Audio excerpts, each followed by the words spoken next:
and welcome to the X22 Report. My name is Dave, and this is episode 178, and today's date is October 2nd, 2013, and the title of this episode is The Dark of Night Gives Cover to Prepare for the Next False Flag. And we're going to get right into the economic collapse news because I have a lot to cover today, and we're going to go with the job numbers. The BLS numbers really didn't come in, so they're taking the numbers from ADP, and as we can expect, everyone's saying, oh, look, they're better than normal, but there's no real government official numbers out there. But one thing is interesting. With all of these jobs that they're creating and unemployment going down, the vacancy rate of office buildings should be a lot lower. And back in 2010 and the first quarter of 2011, office vacancies hit 17.6%. Today, they're at 16.9%.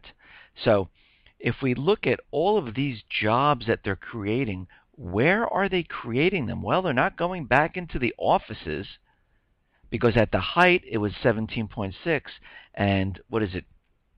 3 years later now it's at 16.9. So we can see the actual statistics of jobs being created in the service sector are quite true.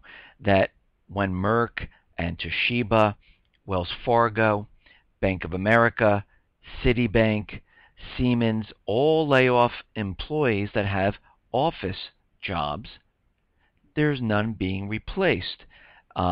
Any smaller companies, those offices are staying vacant, and this is why this number has not really reduced any. And we can see that the numbers the government has been giving us are completely manipulated and fake. And what we're seeing also now, that the mainstream media, this is out of Reuters, is saying that the U.S. mortgage applications dipped again, and the mortgage applications have fallen. Just this past week, they've fallen about 0.4%. And we saw, if we look back in August and the end of July, we saw mortgage applications starting to plunge. We didn't see sales plunging at this time because this is when Obama was out there doing his thing, his campaigning of real estate is getting better. But now we see that the mainstream corporate media is now saying that mortgage applications are starting to decline. They are seeing this now. Sales are right behind it. They are starting to inch down at this point, and this whole real estate bubble is going to come to a complete end, and it's going to pop.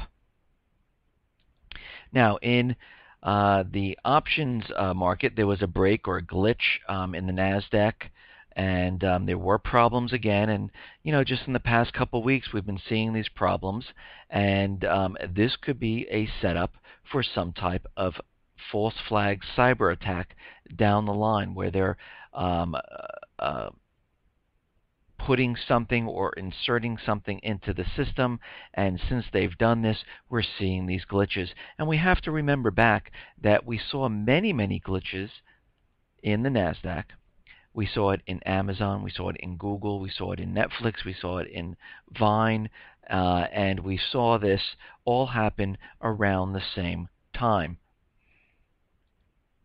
Now, we do understand that government is shut down, but not everything is shut down. And what the government officials are trying to do is they're trying to say to America, look what you've done. Congress is not, raising the debt ceiling. We have to close the national monuments. We have to close roads. We have to put barricades up, and we have to close museums.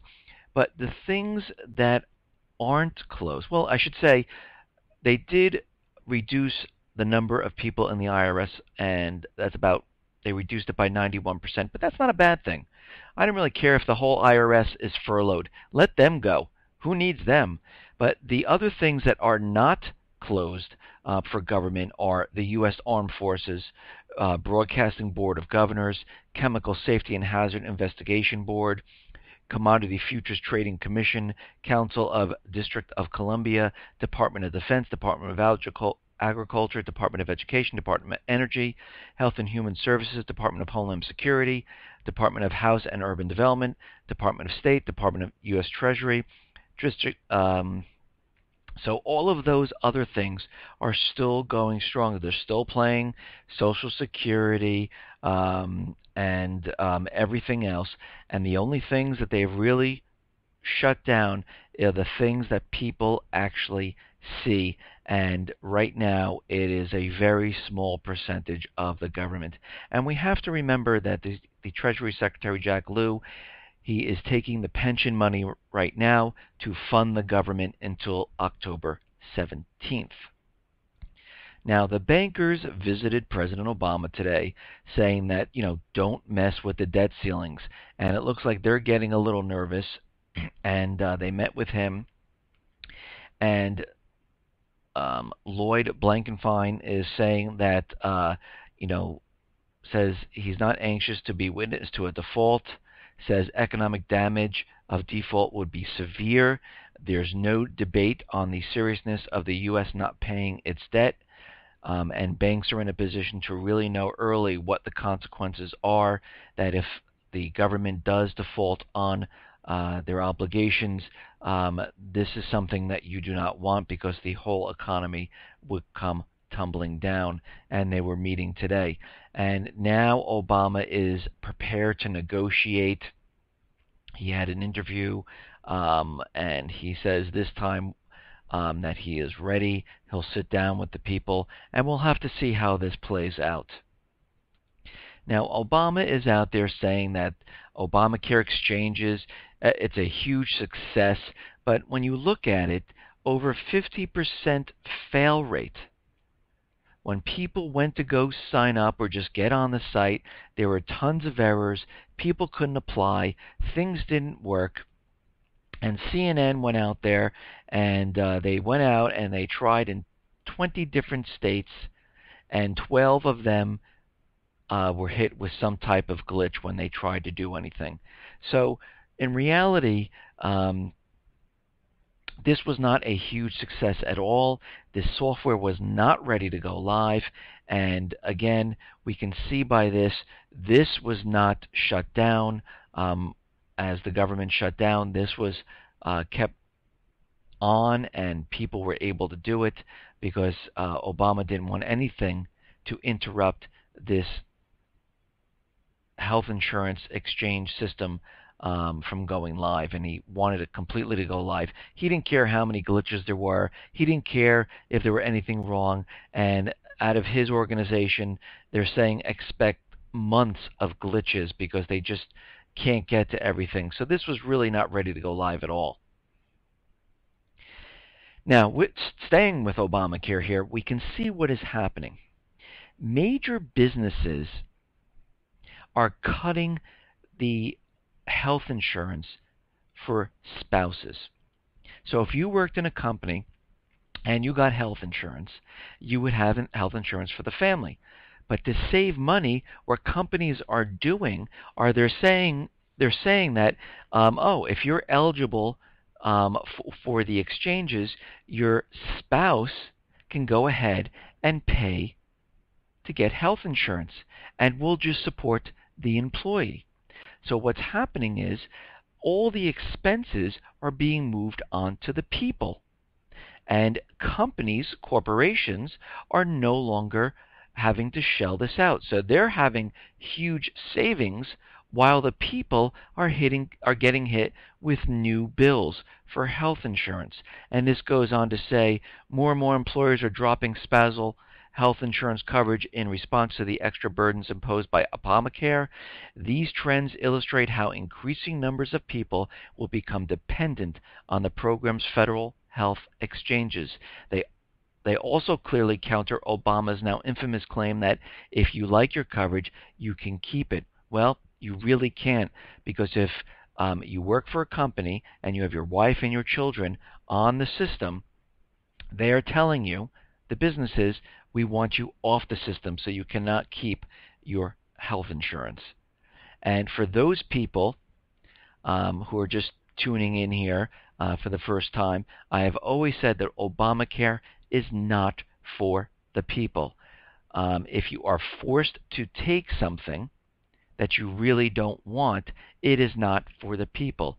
If you do not take it and you're penalized, it is definitely not for the people. And what's very interesting is that the government officials are exempt from using Obamacare, like senators, the president. And what's happening is that now people are penalized, and businesses are also penalized if they do not take health insurance. And what are the penalties? Well, for the first year of 2014, each adult is taxed $95 or 1% of family income, and this continually rises. In 2015, each adult is taxed $325 or 2% of the family income, and whichever one is greater, that's the one they're taking. 2016 and beyond, $695 per adult or 2.5% of the family income is taxed and penalized for not taking health insurance. So you're damned if you do and damned if you don't. Yes, you'll get their coverage, but there are a lot of stipulations that go along with getting Obamacare coverage. You have to allow people to come into your house so they can inspect your home, and there's many, many other implications that go along going on the federal health insurance plan. Now, multiple patriot groups are setting a November 19th raid on Washington, D.C. And Larry Klayman, what he wants to do is he wants everyone to descend on Washington, D.C. en masse and demand that President Obama leave town and resign from office. If he does not want to face prison time for pushing his Muslim, socialist, anti-Semitic, anti-Christian, anti-white, pro-illegal immigrant, pro-radical gay, and lesbian agenda. And he is asking everyone to go to Washington to ask for President Obama to resign. And Larry Klayman, by the way, is an attorney. And what he's saying, he says, like Morsi before his downfall, pushing the American people to the limit and playing with fire among the military, we need to do something to get Obama out of there. And he is calling for a peaceful revolution involving demonstrations using the same tactics as Gandhi and Egyptian protesters to shut the city down by blocking roads and massing in front of the White House and bringing the victims of his reign of terror to Lafayette Park. And this also could be a potential false flag, because if it does get out of hand and it does go wrong, we can see the government firing on the people, and we can see things getting out of hand at this time. But it is a very peaceful protest. There are no weapons being used here. It is a demonstration purpose, and he's looking to get everyone involved to go to D.C. to stand up for our rights and ask and push the president to resign. Now, here's some good news. California is nullifying the NDAA, and this is really nullified and void in every state. It doesn't matter if the state goes ahead and does it, but it's nice that they do. And the reason for it is that the NDAA allows anyone to be detained without due process if you are considered a terrorist. And everyone thinks, well, I'm not a Muslim terrorist. It has nothing to do with that. You could be a domestic terrorist if you do not believe in what the government is doing, and you talk out against the government, you are considered a terrorist. But under Marbury versus Madison, which is a Supreme Court ruling, the justices held, through Marshall's forceful argument, that on the last issue, the Constitution was the fundamental and paramount law of the nation, and that an act of the legislation repugnant to the Constitution is void. In other words, when the Constitution, this is the nation's highest law, conflicts with any act of the legislator, that act is invalid. And what we're seeing here is that this NDAA does conflict with the law of the land, which is the Constitution. It is completely null and void. And what the NDAA does is that they can throw you into prison for 1 year without due process. Okay, let's move on. Now, U.S. and South Korea signed a nuclear deterrent pact. The United States and South Korea have signed a new strategic pact that provides a tailored deterrence against North Korea's possible use of nuclear arms and other weapons of mass destruction amid growing threats from the North. And they are building the propaganda right now, and they've signed this deal with South Korea because the South Koreans are very worried about the nuclear weapons. Plus, they are using the propaganda now, saying there should be no doubt that North Korea has chemical weapons, and they would use them without any problems. And they are starting to build the propaganda. And you have to remember, the central bankers, the U.S. government, do not care how they get this war started. They rather get into Syria and Iran and overthrow the government and put the U.S. dollar in as the reserve currency. But we've seen this before with North Korea, and they are building up the propaganda once again. And they are also building up the propaganda with China. China last week conducted a test of a maneuvering satellite that captured another satellite in space during what Pentagon officials say was a significant step forward for Beijing's space warfare program. And what they're saying is that officials said that the satellites are part of China's Star Wars space weapon program that has been largely ignored by the Obama administration over concerns that pressing China to explain its space weapons would upset U.S.-China relations. And they are starting to build the propaganda because they realize that, Syria right now, they've created wiggle room with this chemical weapons where they can go after Assad and replace him, because in this UN resolution it only says the Syrian government, and it doesn't say Assad, and Assad is an individual.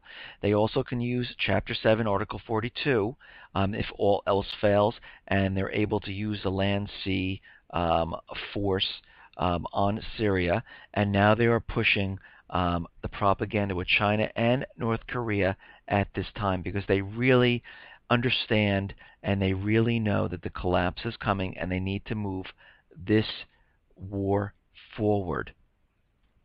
Now, to prepare for the economic collapse and World War III, the Swiss Army is conducting war games, and they are simulating a collapse fallout scenario that could stem from widespread economic collapse, violent uprising, and mass refugee migrations.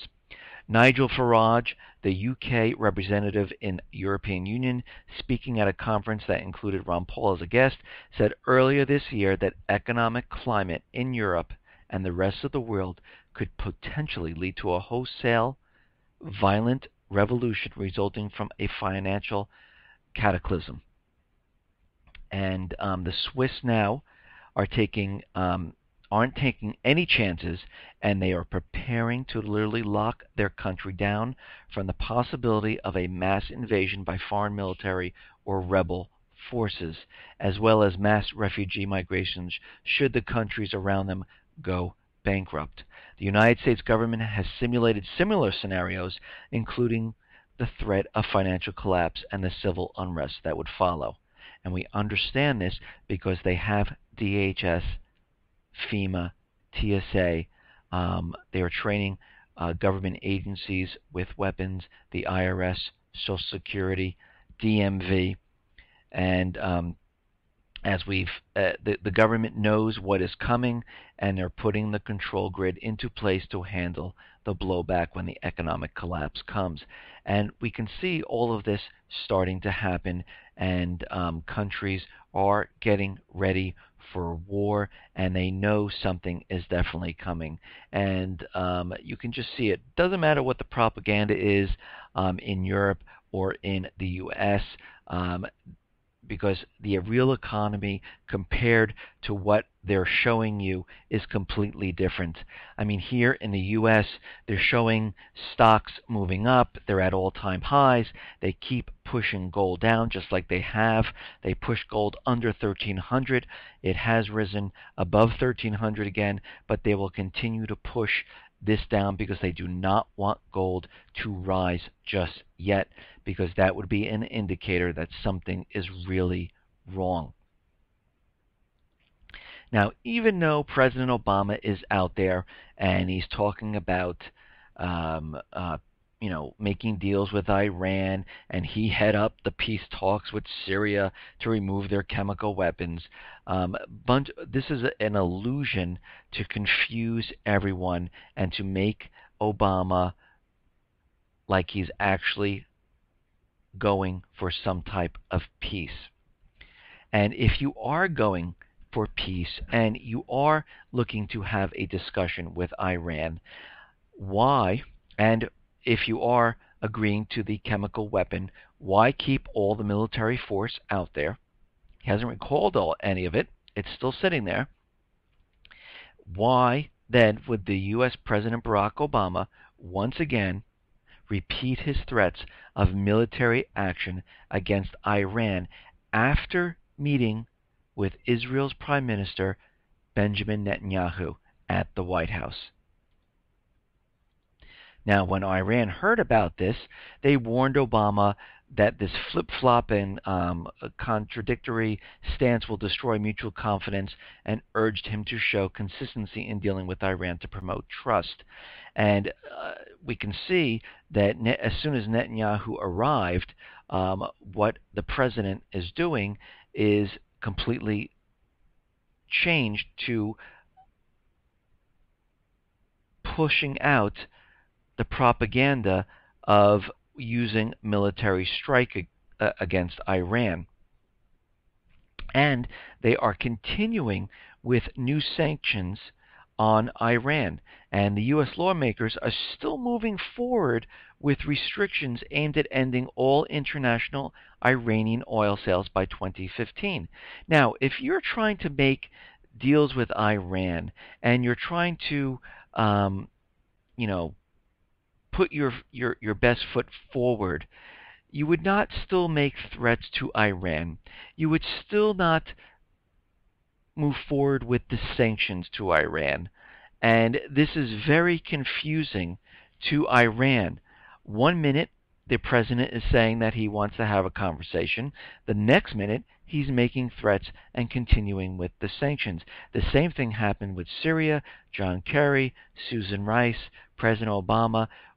Even with the UN resolution going forward, they were still out there making threats of military strike. Now that the chemical weapon inspectors are in Syria and they're dismantling the chemical weapons, they are still making threats of military strike. Now, a Syria general says Assad won't give up his chemical stockpile. Now, this is not a general that's still with the Syrian army.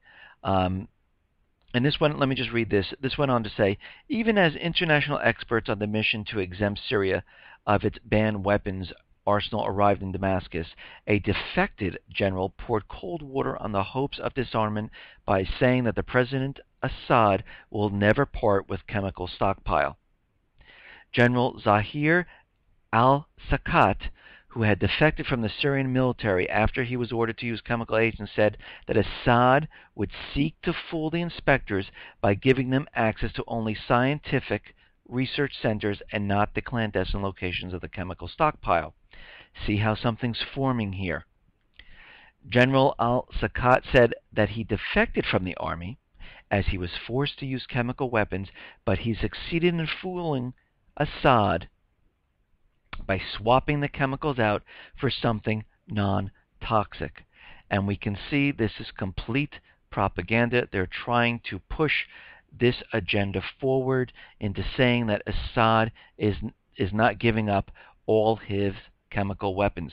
And we saw this a couple weeks ago when there were reports out there saying that Assad was moving chemical weapons into Lebanon and out of the country. It's almost like when in Iraq, Saddam Hussein had weapons of mass destruction, and when the forces got there, they were telling us that all these weapons of mass destruction were moved out of the country before they arrived, because they never existed. And this is propaganda again, trying to convince everyone that Assad cannot be trusted and that we need, the U.S. government, central bankers, Israel, need to strike Syria. Okay, now, since we have the shutdown, the question has come up, does the shutdown make the U.S. vulnerable to cyber attacks? And the person who was speaking for this said if a 0-day came out today, it would be hard for government to respond, Bailey said. And next week, if the shutdown is still going on, there's going to be a skeleton crew who can start rolling out, who will not be able to start rolling out any patches or fixing anything or taking any type of action. There also is the ripple effect that having federal employees and contractors away from their jobs will mean that they will have a backlog of work when they return in order to return systems to a stable state. So what they're saying now is because of this shutdown, we are vulnerable to a cyber attack. Now, talking about cyber attacks, the Iran cyber warfare program has been shot dead today. And this was the person who's part of the Revolutionary Guard, and he was shot today. And this is triggering further accusation that outside powers are carrying out targeted assassinations of key figures in the country's security apparatus. And we have to remember, and we have to think back, that the U.S. government hit the nuclear reactors with a cyber attack, with Stuxnet, and was able to speed up the centrifuge and bring the nuclear reactors down. And right now they are removing key people in the Iranian government. And right now 5 Iranian nuclear scientists and the head of the country's ballistic missile program have been killed at this point. And the latest one is Iran's cyber warfare program head, who was now just shot. And what they're saying is that Israel's external intelligence agency, the Mossad, could be the people that are carrying out these assassinations, because it looks like they are prepping for something to happen here. Now, the U.S. Intel chief is saying that because of the government shutdown, we are now vulnerable, and he cannot ensure that the nation is secure. The leader of the United States intelligence community told members of Congress on Tuesday that the government shutdown that started 1 day earlier is impacting the national security of the U.S. And Senator Amy Klobuchar asked Clapper, "You clearly see it as a risk to security?" And he said, absolutely. So right now we have different things happening here. We have key people in the Iranian government being assassinated. We have our defenses down for a cyber attack because of the shutdown. The U.S. Intel chief is telling us that he cannot secure the nation. So just keep that in mind right now. There is a U.S. intel that just came out that said al-Shabaab may be planning new attacks. The U.S. intelligence community is monitoring a specific stream of classified information suggesting that terror group believed to be behind the shopping mall attack may be planning new attacks. Two U.S. officials said the information does not include details of targets or dates, but it is the first detailed indication that they may have information to validate threats made by al-Shabaab, that more attacks are planned right now. There are data points that worry us, an official said. Our intelligence is focused on how do we prevent any more attacks. And right now, the U.S. government remains highly concerned about possible attacks against Americans, facilities, businesses, and whatnot, because they're getting this chatter or information that's coming out, and they are trying to figure out what is happening. So what do we have? We have the shutdown. We are vulnerable to cyber attacks. The U.S. intel chief cannot secure the nation. Iran's head people, one who handles cyber warfare, and other nuclear people have been assassinated. And what do we see now happening? We see Monday at 3 a.m.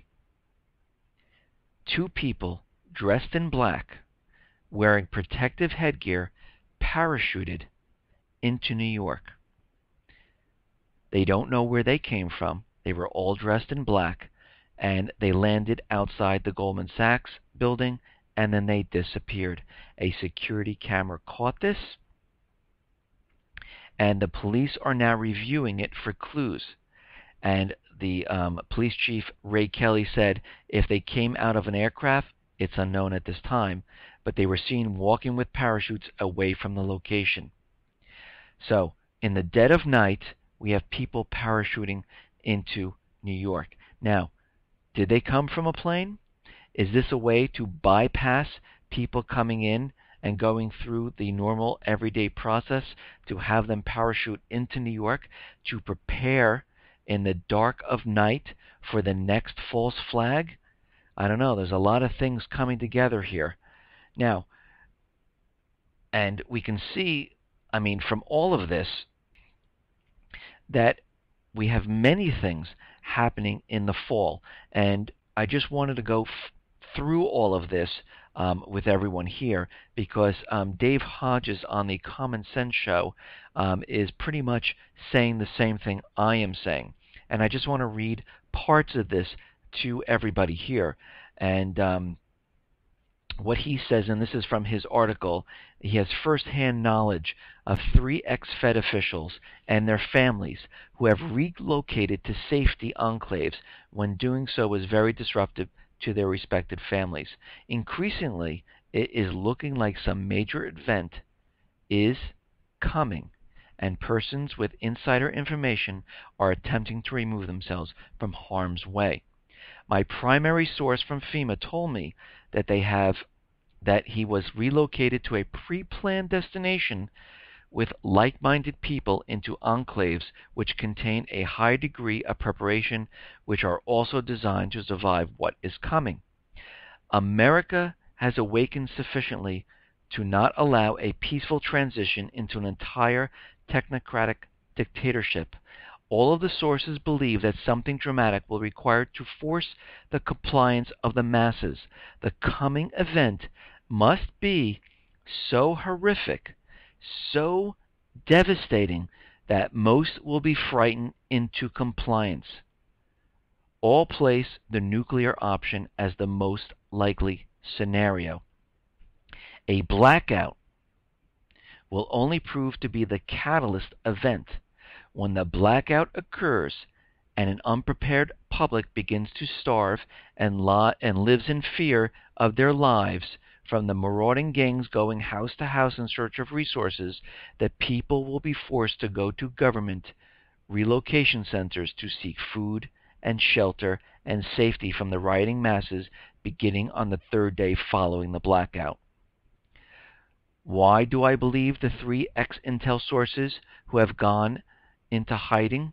I believe them because we see evidence of the prophetic nature of their words in the preset set of defense drills scheduled from September 25th through November 13th.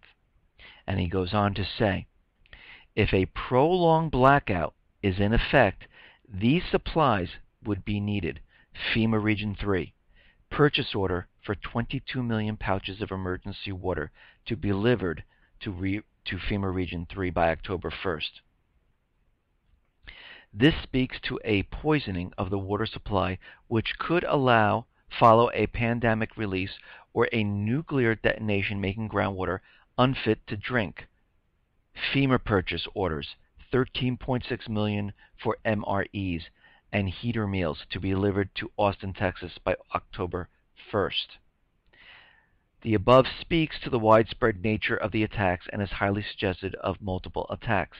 $11 million in antibiotics to be delivered to FEMA Region 3 by October 1st.